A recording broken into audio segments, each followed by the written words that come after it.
in the next round. I think that the Raptors, I mean, listen, the Raptors just melted down. They went from top 5 defense, top 5 offense, second most wins in the league, fully healthy roster, to a team that looked like just unplayably bad, particularly on the defensive end. They offered no resistance. The Celtics will offer some resistance. So I don't know. The Cavs did just barely win 2 of those games, didn't they?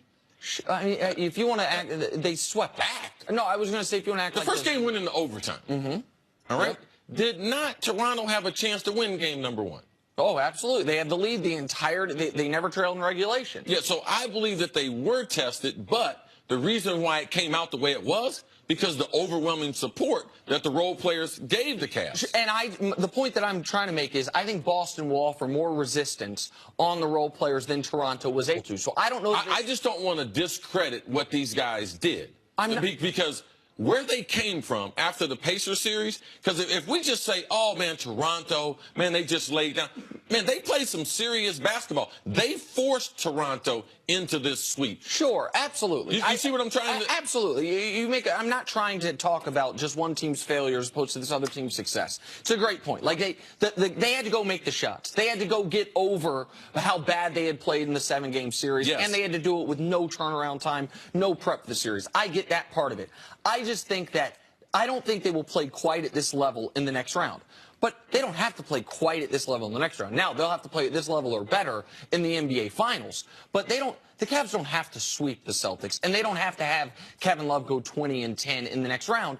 They would like, though, Kevin Love. We saw him go 20-10 the first month of the year. Yes. We've seen the good thing about this is, aside from Kyle Korver, guys are playing to what I think most people would have expected their averages would be going into the year. Like JR, can he give you a dozen points a game as your starting shooting guard? He didn't in the regular season, but he should be able to. Can Kevin Love give you 20-10 as your number 2 option? He did in the beginning of the regular season. He should be able to. Yeah, I don't think if the role players don't play well, so people are like, wow, they were playing bad.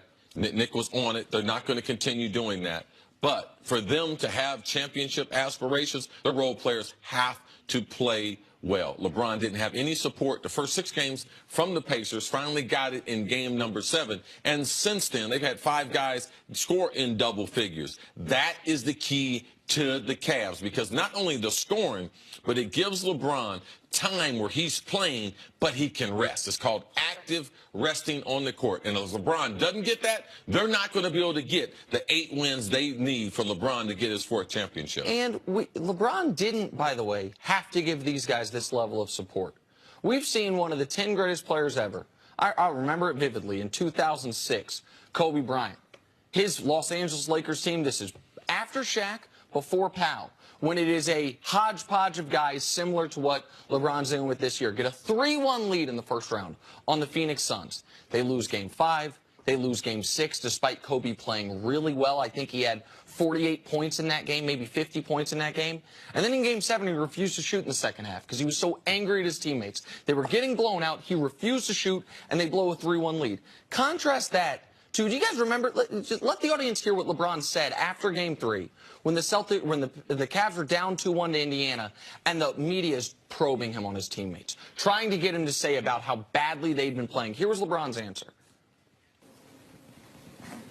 What are you guys looking for? You guys think I'm gonna throw my teammates under the bus? No, I'm not about that. Guys just gotta play better, including myself. Had 6 turnovers tonight. I was horrible in the 3rd quarter, couldn't make a shot. You know, if I make some better plays in the 3rd quarter, then the lead don't slip. So, you know, we all got to play better as a collective group. And, you know, no matter who it is, and yeah, you get production. We got production today.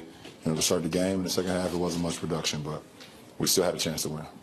How much do you think LeBron's sticking with them, CC, and not criticizing them publicly and continuing to hit the open shooters in round 1 contributed to them being able to find their flow in round 2? It does help, but if they don't score, if JR don't get them 20 points in game number 7, man, that don't mean nothing. If the ball don't go in the bucket, like for those guys, if those guys don't keep coming to the gym, believing in their routine, like those just become words. You still have to do it. So, yeah, he said it, but so what? He's supposed to say that. Like, he's supposed to stick with his teammates. Like, I don't discredit Kobe for giving up on him, and I don't give LeBron some extraordinary credit because also LeBron on the court, even though he might have said that in the press conference, on the court during the season, there's been many a times he doubted his teammates. You could see his overall frustration in him playing all those 82 games, and you could see it in the Pacers series. They made a couple more plays than the Pacers to be able to advance. Advancing, to me, was the key. And it's the difference between 7 games and a sweep in 4 games. Absolutely.